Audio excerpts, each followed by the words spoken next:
오늘 우리에게 주시는 하나님의 말씀은 구약성경 마태복음 5장 1절부터 3절까지의 말씀입니다. 예수께서 무리를 보시고 산에 올라가 앉으시니 제자들이 나아온지라. 입을 열어 가르쳐 이르시되 심령이 가난한 자는 복이 있나니 천국이 그들의 것임이요. 아멘.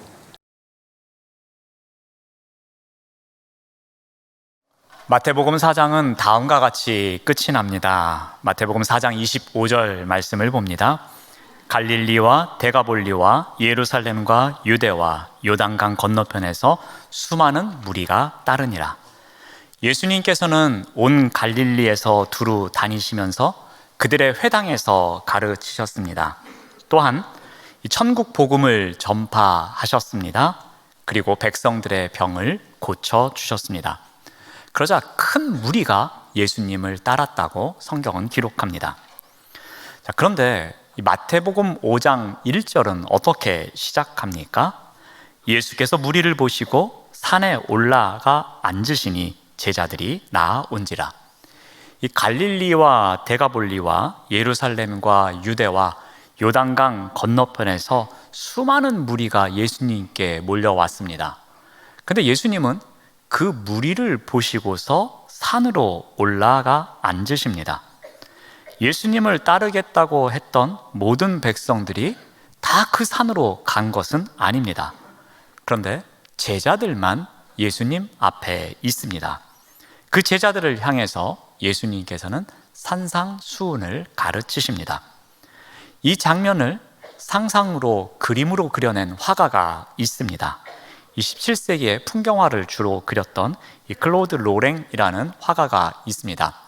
그가 그린 이 산상수훈이라는 작품입니다. 이 전문가들은 이 작품을 보면서 한 5가지 부류의 사람들이 등장한다고 이야기합니다. 첫 번째 부류는 제가 노란색 원으로 표시를 한 산 위에서 예수님의 말씀을 듣는 제자들입니다. 또 두 번째 부류는 제가 빨간색으로 V체크를 해놓은 곳인데 조금 멀리 있습니다. 이 사람들은 별로 예수님에게 관심이 없는 사람들입니다. 이 사람들이 두 번째 부류입니다. 또 세 번째 부류의 사람들은 관심이 어느 정도 있는 사람들입니다. 그래서 그림의 전면에 있는 아이를 보는 사람들, 그리고 양을 키우는 사람들이 나오고 있습니다. 그 다음엔 또 예수님의 말씀에 대해서 이 단순한 관심을 넘어서 열광하는 사람들이 있습니다. 그들은 제가 빨간색 원으로 표시를 해드렸는데요. 그들은 예수님을 바라보면서 뭔가 열광적인 모습을 하고 있습니다. 그런데 그 앞에 절벽이 있습니다. 열광은 하지만 예수님께는 나아가지 않는 자들입니다. 반면에 이 파란색 원으로 표시를 해둔 곳에 이 사람들이 절벽을 통해서 산으로 올라가고 있는 모습입니다. 근데 실제로 저 그림을 보면 계단으로 보인다고 합니다. 산이 높지만 예수님께 나아가는 사람들의 모습입니다. 이렇게 5부류의 사람들이 등장하고 있는 그림입니다. 분명히 예수님께는 많은 무리들이 몰려왔습니다. 그런데 산상수훈이 가르쳐지고 있는 곳에는 제자들만 있음을 표현해주는 그림입니다. 그리고 오늘 우리가 읽은 본문 말씀의 4장 끝부분과 5장 첫 부분을 보면 그러한 것을 알 수 있습니다. 중요한 것은 이 산상수훈을 듣는 사람이 누구냐입니다.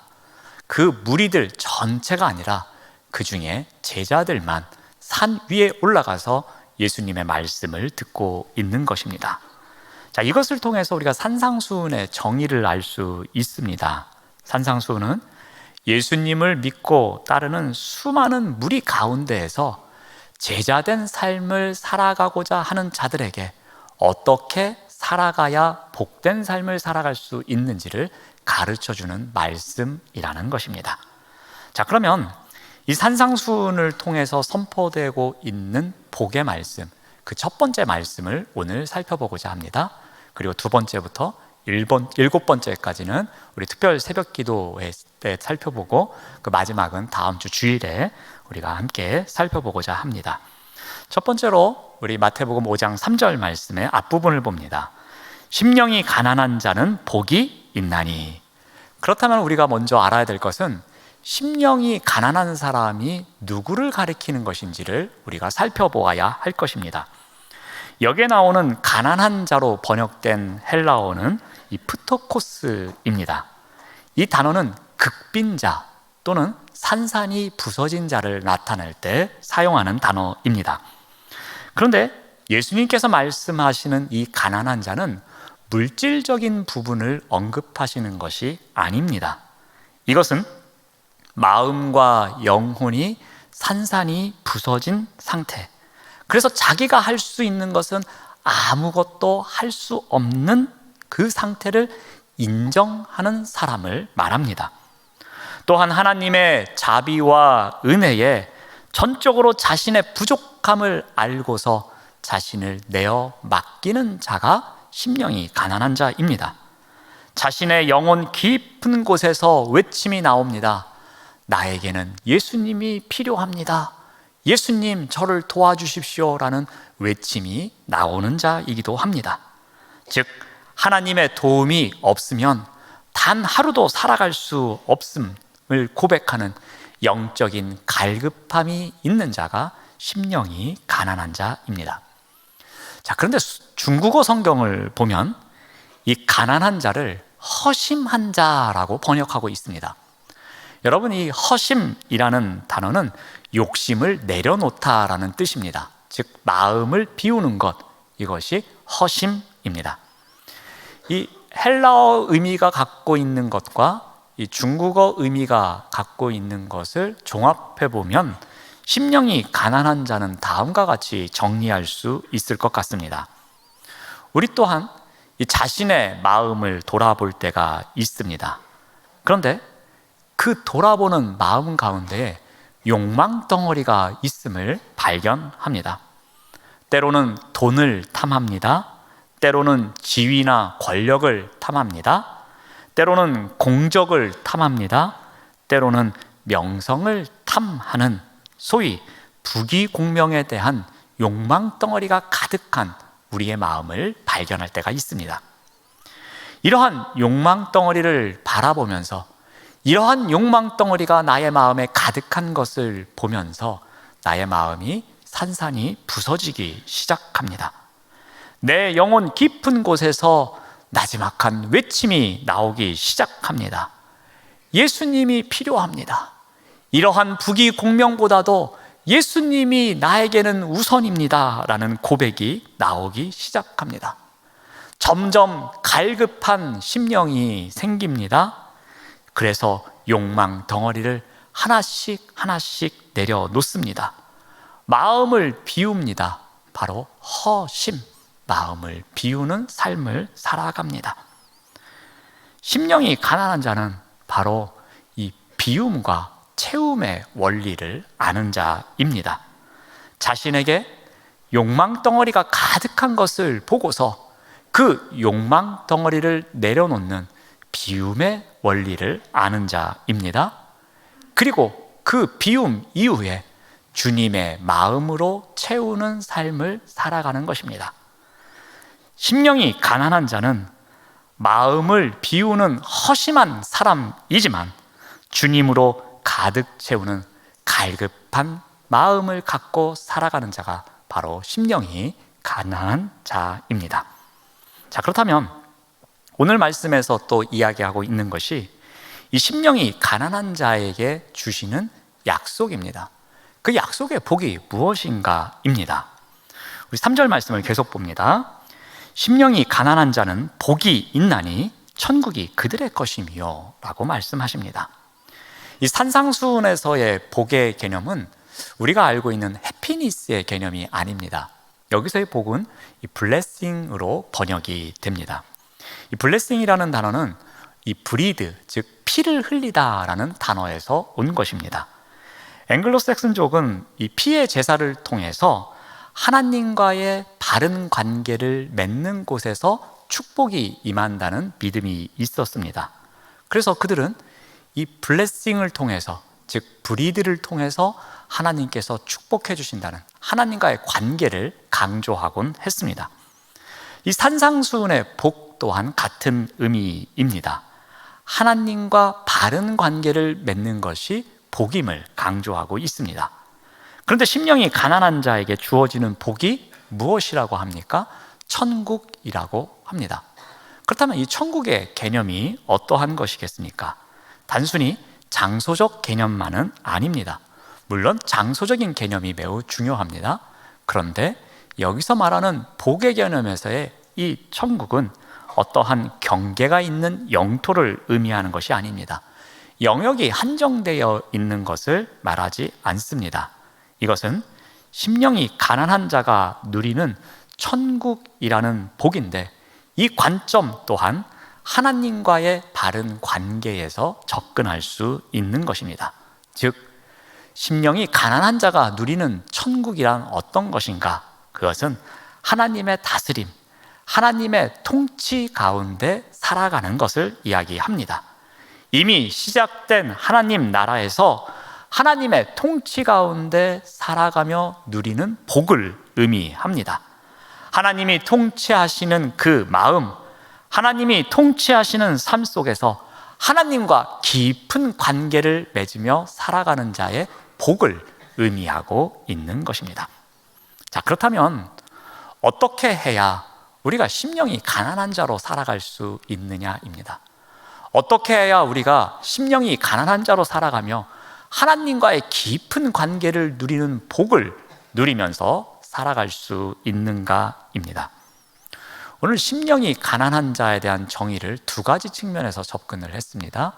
그 두 가지에 비추어서 한번 이 부분도 정리를 해보고자 합니다. 자, 먼저 이 비움의 삶입니다. 우리가 하나님의 시선으로 나를 바라보며 비움의 삶을 살아가는 것, 그것이 우리가 심령이 가난한 자로 살아가기 위해서 먼저 해야 할 일입니다. 우리 선지자 이사야의 이야기를 통해서 설명을 드리고자 합니다.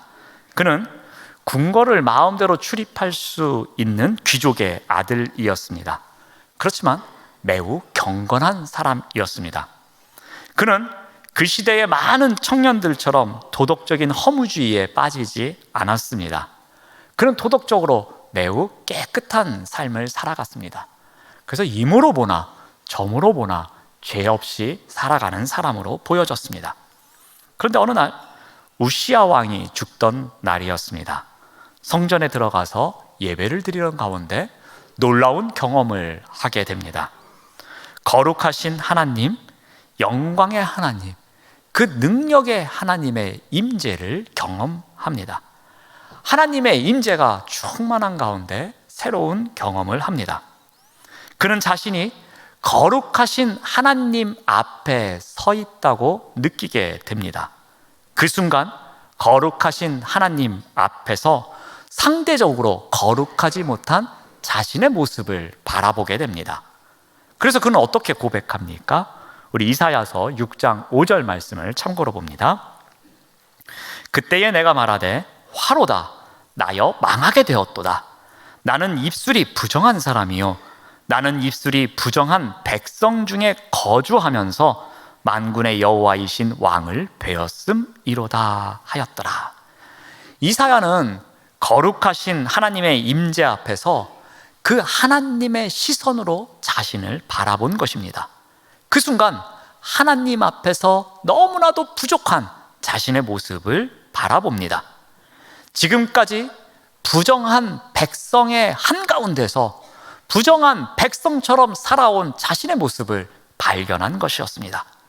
거룩하신 하나님의 거울로 자신을 비춰보니까 그 순간 하나님 앞에서 너무나도 부정한 자신의 모습을 보게 된 것입니다. 그때 고백합니다. 화로다 나여 망할 수밖에 없는 나여 라고 고백합니다. 이것이 바로 하나님의 시선으로 자신을 바라볼 때 일어난 일이었습니다. 그 순간 자신 안에 가득 차 있었던 욕망 덩어리를 보게 된 것입니다. 그리고 그것을 주님 앞에 고백하며 비우는 삶을 살아갑니다. 또한 베드로의 예를 들어보겠습니다. 베드로는 갈릴리 바닷가에서 고기를 잡는 어부였습니다. 도덕적으로 큰 문제가 없는 사람이었습니다. 성실하게 어업에 종사하면서 생계를 이어가는 한 사람이었습니다. 그런데 어느 날 그물을 밤새도록 던졌음에도 불구하고 한 마리의 고기도 잡지 못합니다. 그런데 그의 곁에 예수님께서 다가가십니다. 예수님은 바다를 전혀 모르는 목수 출신이셨습니다. 그러나 예수님은 베드로에게 말씀하십니다. 깊은 곳으로 가서 그물을 던지라고 말씀하십니다.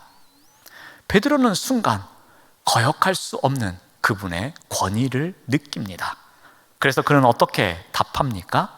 제가 말씀에 의지하여 그물을 던지겠습니다 라고 답합니다.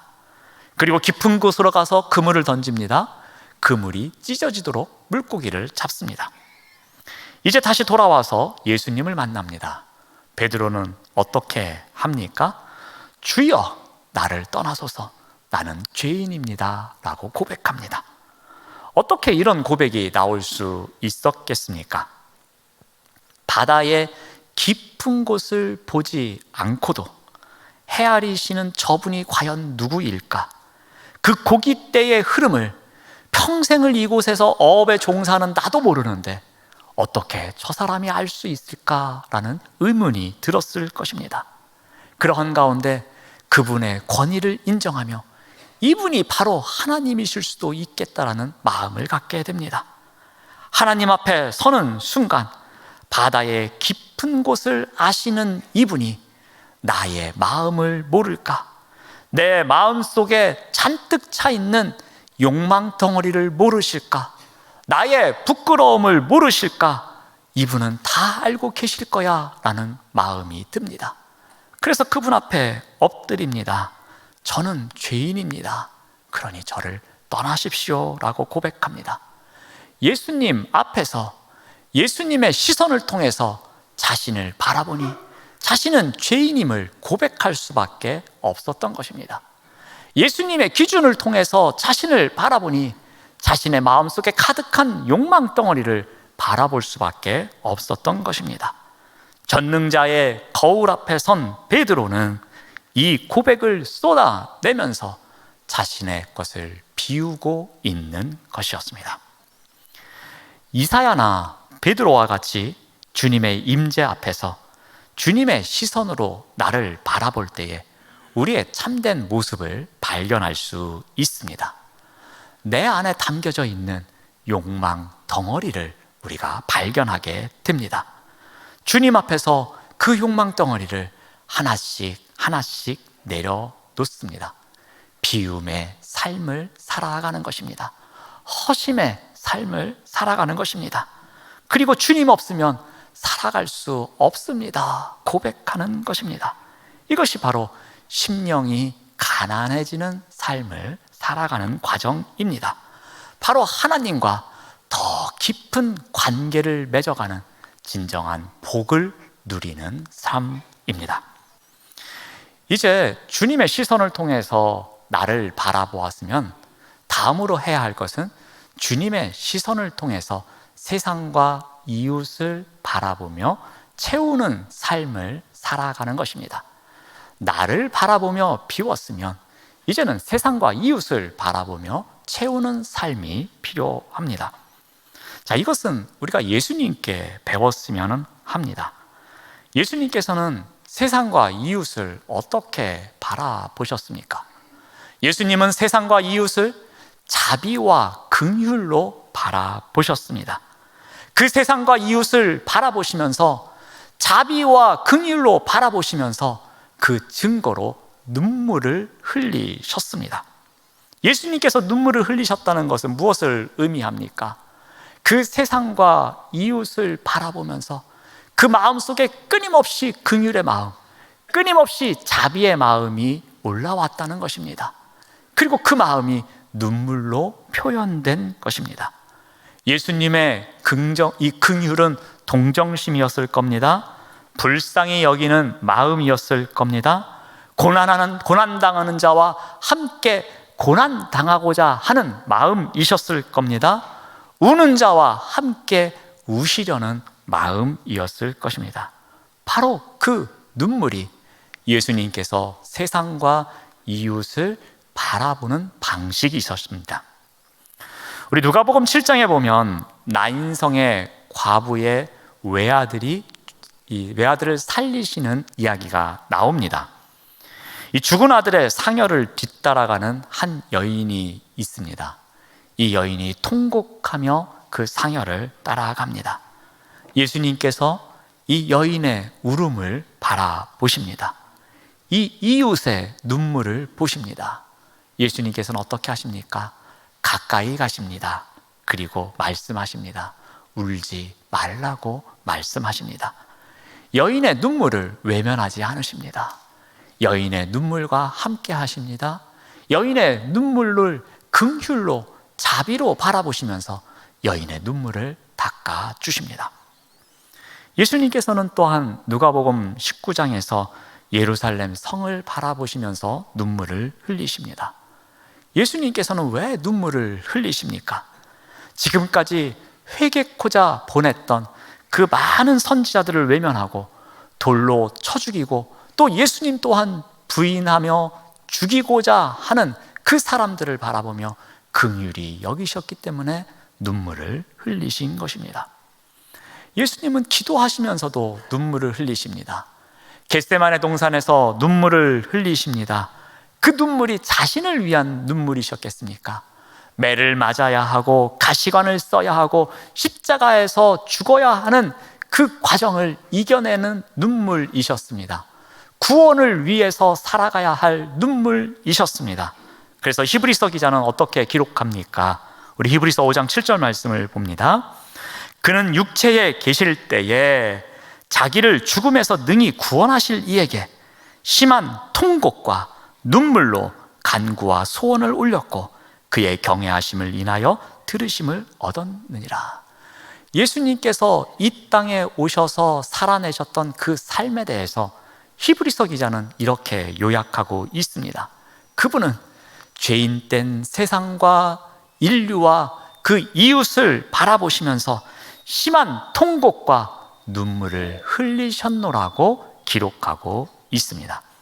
예수님은 지금도 목자 없는 양과 같이 헤매이는 자들을 위해서 그 인생을 긍휼로 바라보시며 울고 계실 겁니다. 이 땅에 계실 때에 우셨던 예수님은 하나님 보좌 우편에서 우리를 위해서 중보하시면서도 눈물을 흘리시는 삶을 살아내실 겁니다. 예수님은 언제나 눈물로 채우는 삶을 살아내셨습니다. 그리고 지금도 하나님 보좌 우편에서 눈물로 채우는 삶을 살고 계실 겁니다.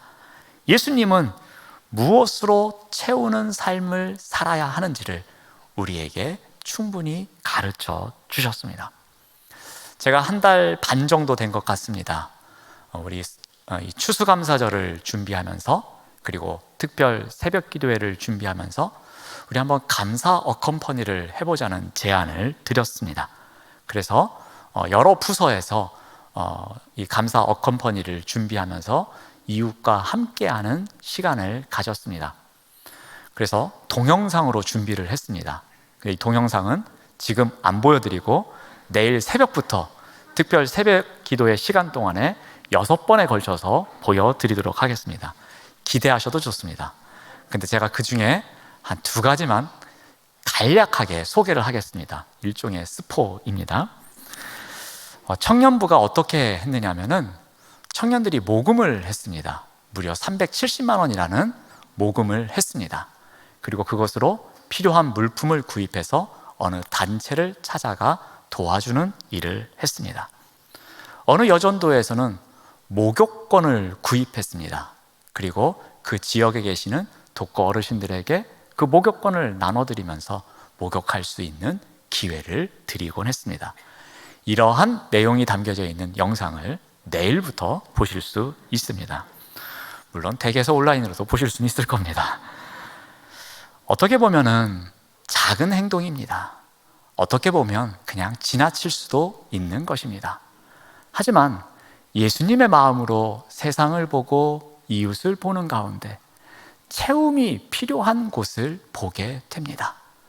예수님의 긍휼의 마음으로, 예수님의 자비의 마음으로, 예수님의 눈물로 세상과 이웃을 바라보니 우리가 어느 곳에 가서 무엇을 채워야 하는지를 바라보게 된 것입니다. 이러한 채움의 삶이 우리에게는 있어야 한다는 것입니다. 사랑하는 여러분, 이번 특별 새벽 기도의 기간 동안에 한번 개인적으로 예수님의 마음으로 이웃과 세상을 바라보시길 바랍니다. 그리고 어딘가에 채움이 필요한 것이 있다면 한번 우리의 손을 조용히 한번 내밀어 보시길 바랍니다. 별로 대단한 것이 아닐지라도 누군가에게 채워질 때에 그 채움은 매우 소중한 것이 될 수 있습니다. 주님의 마음으로 세상과 이웃을 바라보는 채움의 삶이 꼭 우리에게 있기를 바랍니다. 주님의 마음으로 또 주님의 눈물로 세상과 이웃을 바라보시길 바랍니다. 그래야 주님께 더욱 간절히 엎드릴 수 있습니다. 세상과 이웃을 위해 기도하는 심령이 가난한 자가 될 수 있는 것입니다. 바로 이것이 채움의 삶입니다. 이러한 마음을 가진 자가 하나님과 더욱 깊은 관계를 맺는 복을 누릴 수 있다고 오늘 말씀을 통해서 우리에게 가르쳐 주십니다.